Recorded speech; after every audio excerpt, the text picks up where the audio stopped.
अस्सलामुअलैकुम दोस्तों, digital RA में खुशामदीद। मैं आज लेक्चर नंबर 3 में माइक्रोसॉफ्ट ऑफिस की फर्स्ट एप्लीकेशन माइक्रोसॉफ्ट वर्ड के साथ आप लोगों की खिदमत में हाजिर हूँ। ये लेक्चर उन तमाम दोस्तों के लिए है जो माइक्रोसॉफ्ट वर्ड को बिल्कुल जीरो से स्टार्ट करना चाहते हैं, यानी बिल्कुल शुरुआत से सीखना चाहते हैं। मतलब जिन्होंने कभी माइक्रोसॉफ्ट वर्ड को ओपन नहीं किया, अब वो वर्ड में काम करना सीखना चाहते हैं।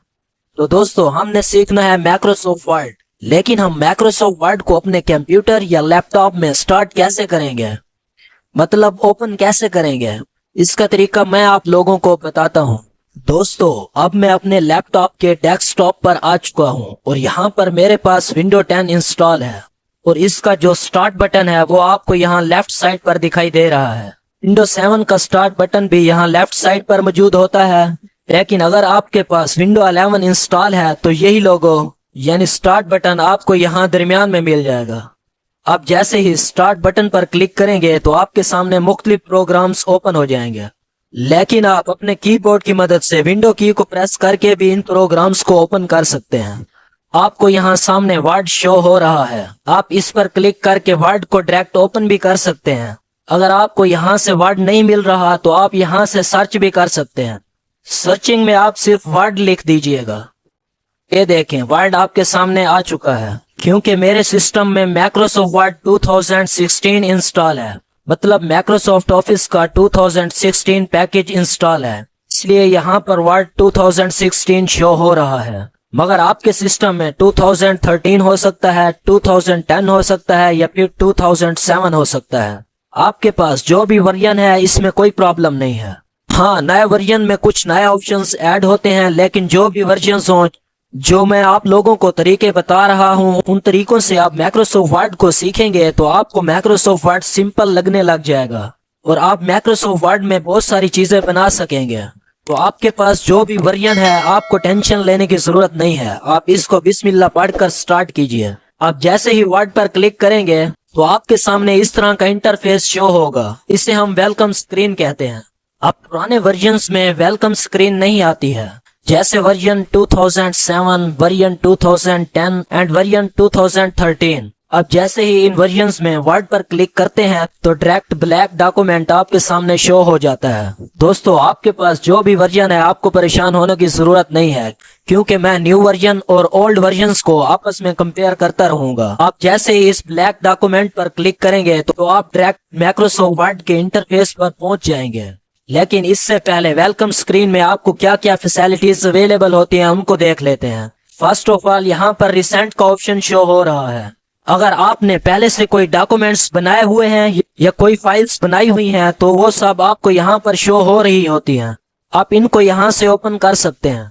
आप यहाँ पर देख सकते हैं मैंने जो जो रिसेंटली फाइल्स बनाई हुई हैं उनके नाम शो हो रहे हैं। रिसेंट के नीचे यहाँ पर आपको ओपन अदर डॉक्यूमेंट्स का ऑप्शन शो हो रहा है। आप जैसे ही इस पर क्लिक करेंगे तो आपके सामने मुख्तलिफ ऑप्शन शो हो जाएंगे, recent, one drive, this PC वगैरह वगैरह। अब आपकी फाइल या डॉक्यूमेंट जहां पर मौजूद है आप उस पर क्लिक करके आसानी से ओपन कर सकते हैं। यहाँ पर ओपन के ऊपर न्यू का ऑप्शन मौजूद है। आप जैसे ही न्यू पर क्लिक करेंगे तो आपके सामने न्यू वेलकम स्क्रीन ओपन हो जाएगी। सबसे पहले मैं ब्लैक डॉक्यूमेंट्स से स्टार्ट करूंगा। रेडीमेड टेम्पलेट मैं यूज नहीं करूंगा, लेकिन हाँ, अगर आपने डायरेक्ट रिज्यूम बनाना है या कैलेंडर बनाना है या लेटर बनाना है तो आप यहाँ से डायरेक्ट रेडीमेड टेम्पलेट यूज कर सकते हैं, लेकिन हम ब्लैक डॉक्यूमेंट्स से स्टार्ट करेंगे।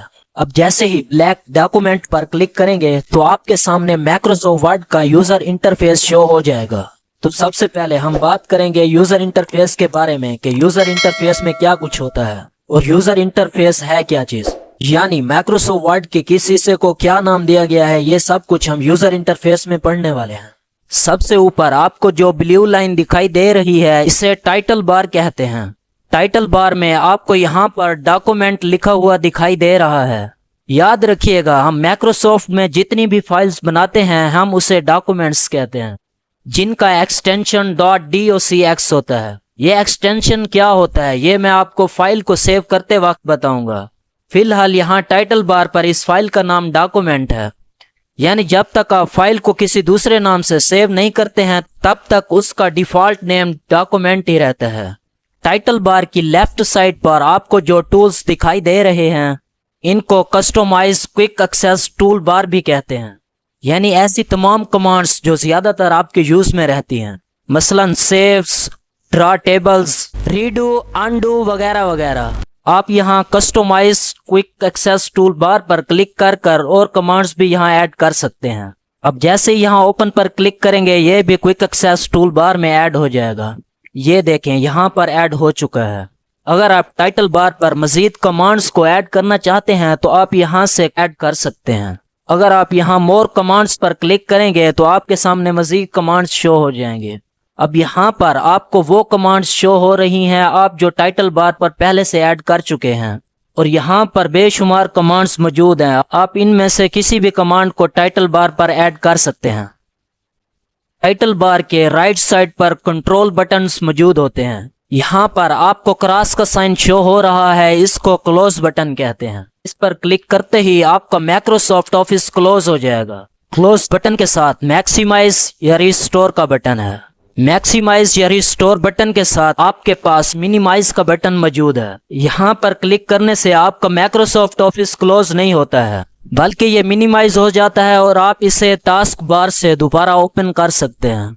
मतलब मिनिमाइज बटन से माइक्रोसॉफ्ट ऑफिस क्लोज नहीं होता है, जबकि क्लोज बटन से माइक्रोसॉफ्ट ऑफिस डायरेक्ट क्लोज हो जाता है। और मिनिमाइज के साथ हमारे पास रिबन की सेटिंग मौजूद है कि आप रिबन को ऑटो हाइड पर लगाना चाहते हैं, या शो टैब्स करवाना चाहते हैं, या शो टैब्स एंड कमांड्स कराना चाहते हैं। यानी अगर आप इन तमाम कमांड्स को शो करवाना चाहते हैं तो आप इन कमांड्स का इस्तेमाल कर सकते हैं। अगर आप यहाँ पर क्लिक करेंगे तो ये ऑटो हाइड हो गया। आप यहाँ से दोबारा टैब्स और कमांड को शो करा सकते हैं। अगर आप शो टैब्स पर क्लिक करेंगे तो आपके सामने टैब्स शो हो जाएंगे। अगर आप शो टैब्स एंड कमांड पर क्लिक करेंगे तो आपके सामने सारी टैब्स और कमांड शो हो जाएंगे। टाइटल बार के बाद आपके पास यहाँ पर फाइल बटन मौजूद होता है। आप जैसे ही फाइल बटन पर क्लिक करते हैं तो फाइल से रेलिवेंट जितनी भी कमांड्स हैं आपको यहाँ पर मिल जाती हैं। मसलन info, new, open, save, save as, print, share, export, close, account options वगैरह वगैरह। अभी मैं सिर्फ आपको इनका इंट्रोडक्शन करवा रहा हूँ। इंशाल्लाह नेक्स्ट लेक्चर में आप लोगों को इन सारी चीज़ों को मुकम्मल तफसील के साथ समझाऊंगा। फिर यहाँ से आपने बैक कर लेना है। फाइल बटन के बाद फिर हम नेक्स्ट कमांड में टैब्स के बारे में पढ़ेंगे। ये सारे टैब्स हैं जैसे home, insert, design, layout, references, mailing, review, view वगैरह वगैरह। आप जब भी किसी भी टैब्स पर क्लिक करेंगे तो आपके सामने रिबन ओपन हो जाएगा। ये जो मुकम्मल पट्टी आपको नजर आ रही है इसे रिबन कहते हैं। होम टैब के रिबन में ये ऑप्शन मौजूद हैं। इंसर्ट टैब में मुख्तलिफ ऑप्शंस मौजूद होते हैं और डिज़ाइन टाइप में कुछ और ऑप्शंस मौजूद हैं। मतलब हर टैब में मुख्तलिफ ऑप्शन मौजूद होते हैं। अब होम टैब को थोड़ा तफसील से समझ लेते हैं। हर रिबन के अंदर मजीद छोटे छोटे ग्रुप्स होते हैं, जैसा कि ये क्लिपबोर्ड का ग्रुप है, ये फॉन्ट का ग्रुप है, ये पैराग्राफ का ग्रुप है, ये स्टाइल्स का ग्रुप है और ये एडिटिंग का ग्रुप है। इसी तरह हर ग्रुप के अंदर उससे रेलिवेंट कमांड उसके अंदर ऐड की गई हैं। जैसा कि हमारे पास क्लिपबोर्ड के ग्रुप में कट, कॉपी, पेस्ट और फॉर्मेट प्रिंटर की कमांड्स मौजूद हैं, ऐसे अलग अलग ग्रुप्स आपको इंसर्ट टैब में भी मिलेंगे। जैसे ये पेजेस का ग्रुप है, ये टेबल्स का ग्रुप है, ये इलिस्ट्रेशन का ग्रुप है वगैरह वगैरह। मिसाल के तौर पर अगर कोई आपसे कहता है कि आप मुझे इस डॉक्यूमेंट्स के तमाम वर्ड्स बोल्ड करके दें, तो आप first of all home tab में जाएंगे। यहाँ पर आपको फॉन्ट ग्रुप में बोल्ड का ऑप्शन शो हो रहा है। आप तमाम वर्ड्स को सिलेक्ट करने के बाद यहाँ से बोल्ड कर सकते हैं। मतलब आपको ग्रुप वाइज याद रखना है कि किस ग्रुप में कौन कौन से ऑप्शंस मौजूद हैं, ताकि आपको काम करने में आसानी हो। रिबन के बाद इसे हम रूलर बोलते हैं, जिससे हमें ये पता चलता है कि हमारी तहरीर कहाँ से शुरू होती है और कहाँ पर ख़त्म होती है। प्रॉपर टैब की सेटिंग करने के लिए भी इसी रूलर को इस्तेमाल किया जाता है। ये हॉरिजॉन्टल रूलर है और यहाँ पर वर्टिकल रूलर भी मौजूद होता है। ये वर्किंग एरिया है जहाँ पर हम काम करते हैं। अब यहाँ पर आपको जो ब्लिंक होते हुए दिखाई दे रहा है इसे हम कर्सर कहते हैं। याद रखिएगा, this blinking line is known as cursor. ये हमारी टाइपिंग का स्टार्टिंग पॉइंट बताता है कि यहाँ से हमारी टाइपिंग स्टार्ट होगी। इसे कर्सर कहते हैं। इस कर्सर के साथ जो आपको माउस पॉइंटर नजर आ रहा है, जिसे मैं घुमा रहा हूँ, ये आई आपको लिखा हुआ नजर आ रहा है, इसे इंसर्शन पॉइंटर कहते हैं।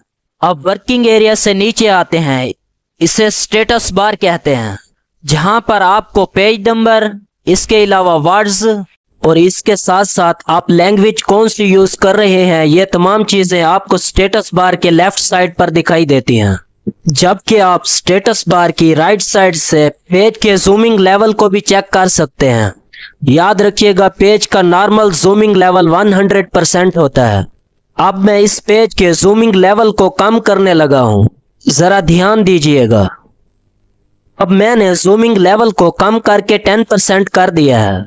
माइक्रोसॉफ्ट ऑफिस के अंदर पेज का मिनिमम जूमिंग लेवल 10% होता है, जबकि मैक्सिमम जूमिंग लेवल 500% होता है। मतलब आप यहां से अपने पेज को छोटा या बड़ा कर सकते हैं। इसके अलावा आप अपने कीबोर्ड और माउस की मदद से भी पेज के जूमिंग लेवल को कम भी कर सकते हैं और बढ़ा भी सकते हैं। मतलब आपने अपने कीबोर्ड के कंट्रोल बटन को प्रेस करके रखना है और अपने माउस के दरमियान के बटन को आगे स्क्रॉल करना है। ऐसा करने से आपके पेज का लेवल जूम इन यानी बड़ा होता जाएगा। लेकिन जब आप इस बटन को पीछे यानी अपनी तरफ स्क्रॉल करेंगे तो आपके पेज का लेवल जूम आउट यानी कम होता जाएगा। तो आप इस तरह से भी अपने पेज के जूमिंग लेवल को कम या ज्यादा कर सकते हैं। जूमिंग लेवल के साथ यहाँ पर आपके पास लेआउट कौन सा सेट है, ये तमाम चीजें आप स्टेटस बार की मदद से जान सकते हैं। उम्मीद करता हूँ आपको माइक्रोसॉफ्ट ऑफिस के यूजर इंटरफेस के बारे में सब कुछ समझ आ गया होगा। दोस्तों, आज के इस लेक्चर में इतना ही। अगर सांसों ने साथ दिया, जान बाकी रही, तो इंशाअल्लाह बाकी बहुत कुछ अगले लेक्चर्स में। लेकिन आप अपनी इस दुनिया की तैयारी के साथ साथ कामयाबी और मेहनत के साथ साथ अपनी उस दुनिया की भी तैयारी करते रहें और अपनी नमाजों को उनके वक्त पर पाबंदी के साथ अदा करते रहें। अगर आपको मेरी ये वीडियो अच्छी लगी है तो इसको लाजमी लाइक कीजिएगा और मेरे चैनल को सब्सक्राइब कर लीजिएगा। मिलता हूँ अपनी नेक्स्ट वीडियो के साथ। आप अपना बहुत ज्यादा ख्याल रखिएगा और मुझे दुआओं में याद रखिएगा। तब तक के लिए अल्लाह हाफिज। पाकिस्तान जिंदाबाद, पाकिस्तान पाइंदाबाद।